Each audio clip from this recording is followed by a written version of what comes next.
Hi, my name is John Alexion. I'm in charge of the Composites department here at Boston Boatworks, and what I'd like to point out to you today is some of the small part infusions that we've got going on.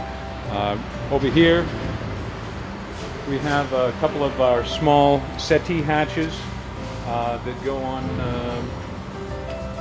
multiple models, the 36, the 40, the 50Z, all take some of these small settee hatches. And what we have going on here is standard surface infusion.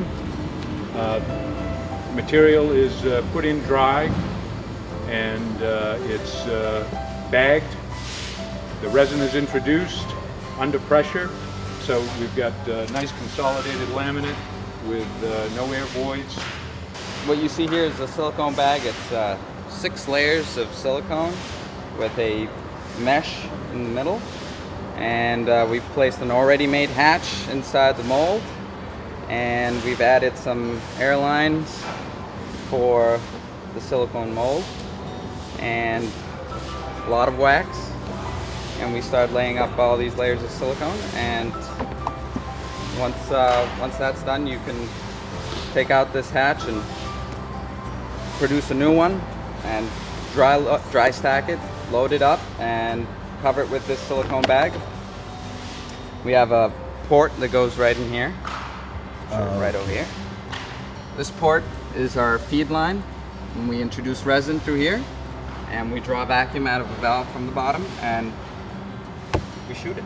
And because it's silicone, nothing's sticking to it. Correct. So you've got an automatic release. Release, right.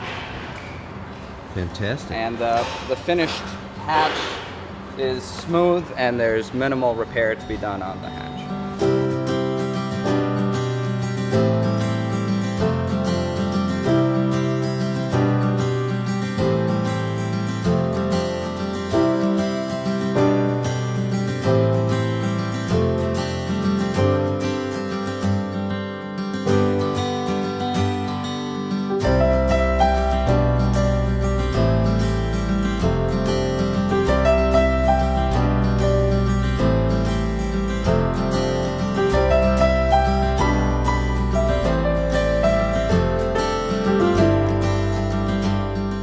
What we're looking at here is our latest addition from this year. We've needed to add an impregnator due to production levels, and this particular impregnator we purchased from Core Composites. Rich O'Mara had it built in Florida by A&E Machine Inc., and he came up and set it up for us February of this year. And what an impregnator gives us is the ability to wet out various fiberglass fabrics quickly, consistently, at desired glass to resin ratios. And the concept is really pretty simple. What we do is we introduce resin that is mixed epoxy, in our case, into a bath area that's between these two dams and the two nip rollers. The glass fabric is introduced between the two nip rollers. It's drawn through the resin bath and impregnated with epoxy resin by being squeezed through between the two nip rollers. And in our case, we're looking for a glass to resin ratio of 60-40, which is 60% glass to 40% resin by weight. Again, it's fast and it's consistent.